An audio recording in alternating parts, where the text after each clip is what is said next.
এটা হলো দীঘার সেই বিখ্যাত জগন্নাথ মন্দির। দীঘা স্টেশনে নেমে ওল্ড দীঘার দিকে যেতে গেলেই আপনাদের এটা নজরে পড়বে।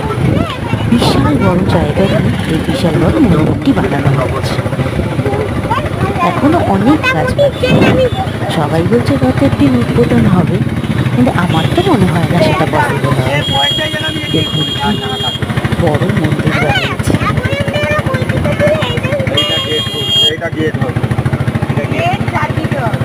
ওইগুলো যারা ভেতরে থাকবে ভাড়া করে সেই রুম বানায়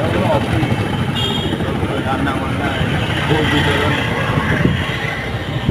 প্রচুর খরচা করছে। খালি মন্দির দেখার নেই, পুরীর মতন অত হাইট নয়, তাও অনেক।